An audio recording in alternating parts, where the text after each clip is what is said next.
Hello, good day everyone. We are back again today with a trigonometric model or a model for a trigonometric result. The result is, which we have studied and used so often, sine of a plus b and cos of a plus b, as well as a minus b, sine and cosine. The formulas for a plus b are like this. Sine of a plus b is sine a cos b plus cos a sine b, and cos of a plus b is cos a cos b minus sin a sin b. And we shall have a look at these with the help of this model. Now this model consists of, I have drawn the figure here, but that will go to later on when we have to write. We don't want to write on the model.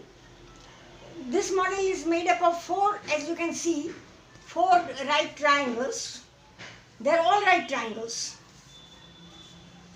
And we are given A, the angle, measure of angle A and the measure of angle B. And we will have a good look at the triangles so that we know how to make them also. The first basic one is this one. This is the first one. Here it is this one. Now we have made a right triangle. The hypotenuse we shall call 1 unit, and on the hypotenuse one of the acute angles, I have written alpha here, but we shall be using A and B, so this is ASA and this is the right angle. So this is the first triangle. The second triangle, again also a right triangle, but with this same side over here. This is this triangle. This side gives you this triangle. So we make a right triangle whose hypotenuse is equal to one of the sides of the first basic triangle, like this. Once you have the hypotenuse, you take the angle. How much? We have taken A already. Now we take B. So now we have A and B. Okay. Now we make a third triangle. And the third triangle is this one. We had a right triangle on this side. Now a right triangle on this side. Like this. And once we get this length, we have to see what angle. This is of course a right angle. This angle will be B. We have taken A and B, so we have B here. This is angle B that we have taken here. So far we have done this much.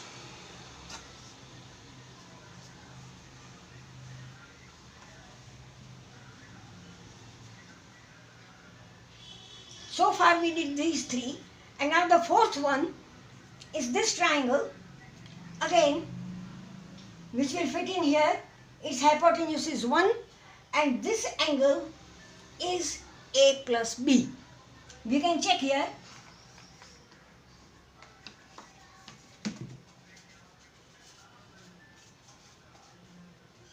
This is A and this is B.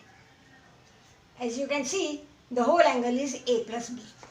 So that's what we have now.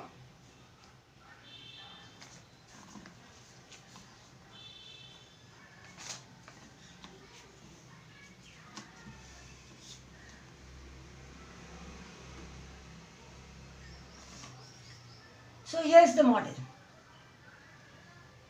And it looks like a rectangle, and it is a rectangle. In order to show that it is a rectangle, we must show that this is 180 degrees, all three together. All three together is 180, and that's it. This is 90. That is what we would have to show. I will show one of them. The others you have to try and show yourself. Now this is B. We have taken B here also.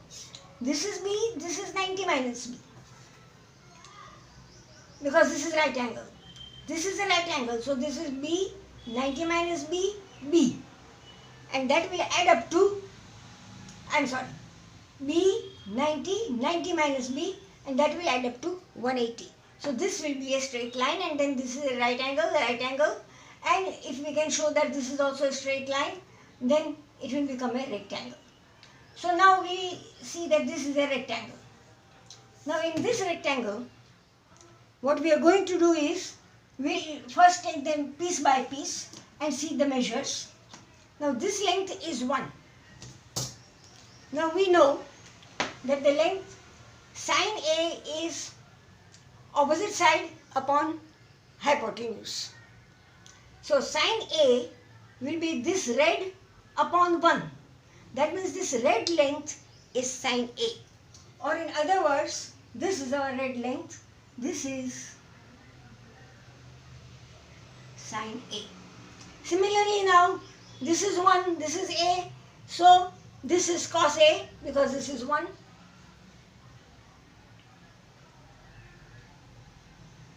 We are simply using the fact opposite side upon R and adjacent side upon R. So we have taken care of this triangle and its lengths. Now we can go over to the other triangle,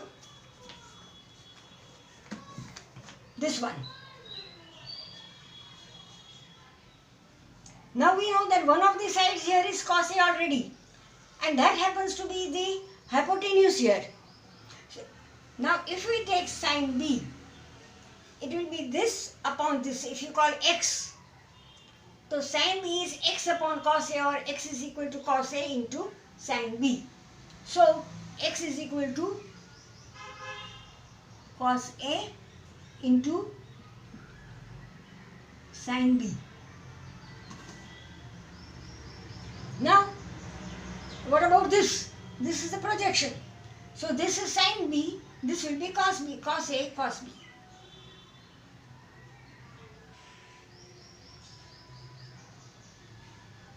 Cos A, cos B. So we have the two sides of this triangle, and now this triangle. Just like this. Instead of cos we shall have sin now, and this is opposite side will be sin A, sin B.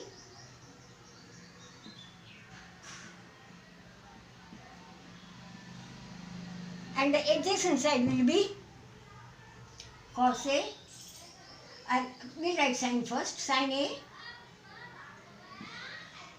cos B. Okay, third triangle is over. Now the last triangle.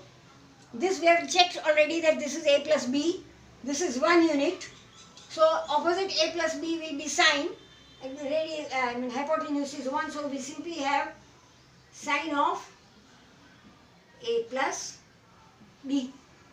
Similarly, this will be cosine of A plus B. Now I did not look at the model because I wanted to write. And now we can go back to the model. And you will see it's precisely the same. Okay. Now look at this. We want sine of A plus B. Here is A plus B, sine of A plus B. This is the sine of A plus B. Over here. This is equal to the opposite side of the rectangle, which is made up of two parts. And the two parts lengths we know we have written here.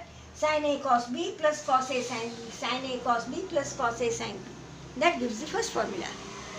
Okay, the second one. Cos of A plus B. A plus B cosine is here. Cos of A plus B is this length. It is the whole length minus this length. Now how much is the whole length? Whole length here, right here, is cos A cos B. It is this cos A cos B. And you subtract this length here, sin A sin B. Cos A cos B minus sin A sin B. And that gives us cosine of A plus B. And that takes care of the two formula. Now, from the same thing with a little more extra work, we can also get the formula for sine of A minus B and cos of A minus B.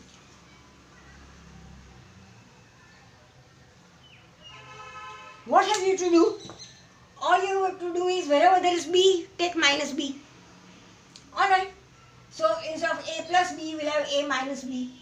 We will have sine A cos of, what do we do here? Well, this will become cos of minus B. This will become sine of minus B. So we should know what sine of minus B and cos of minus B are. And for that purpose, we do this little work. We have two congruent triangles here. And in these two congruent triangles, these are the right angles. which I have held here, this angle if we call B. Now remember, we want minus B, that means we are attaching a sign to the angle. And the convention is that an angle is always positive when taken anti-clockwise. And if you measure it clockwise, it is negative. Just as the length, right is positive, left is negative, upwards is positive, downwards is negative. We shall use the signs positive, negatives for angles as well as lengths here. Okay, now look at this. Now this, if this we call angle B, it is anti-clockwise. Then this angle will have to be, because this is our x-axis sort of, real line. Okay, then this will be minus A and B. If this is plus B, this will be minus B. Okay, never mind. Now, what is sine of B? We shall take the hypotenuse as 1 unit. So, sine of B will be the opposite side, or this much. What will be sine of minus B? It will be this much. And we know the two lengths are equal. But, there is a but in between. The two lengths are equal, but they are opposite side. This is plus, this is minus. So, if this is sine B, this length will be minus sine B. Okay? With the sine. What about cosine? Well, cosine B, again the lengths are the same and they are in the same direction. So, they are both positive. Okay, let's write down what we got. We just said that sine of minus B, sine of minus B is this, which is the opposite of the other one. So, it is minus sine B. And what is cosine of B minus B? Cosine of minus B is this, which was the same as this one here. And so it is plus cos B. We don't write plus naturally. So this is cos B. Now, take this formula. Wherever there is B, put minus B. And take the help of these friends here. So now we have sine of A minus B is equal to sine A cos of minus B. What is cos of minus B? Well, cos of minus B is cos B. So this remains as it is. Now cos A, nothing to do. Sine of minus B now again. Sine of minus B is minus sine B. So it will be this with a negative sign, or the whole thing will be negative. So it will be sine A cos B minus cos A sine B. Okay, what about this formula now? Cosine A, nothing to do. Cos of minus B. Cos of minus B is plus cos B. So this will remain as it is. What about this one here? Sine A as it is. Sine of minus B is minus sine B. So the whole is negative, but it is already negative. So the whole will be positive. And there we go with the results for sine of A minus B and cos of A minus B also. Okay, thank you.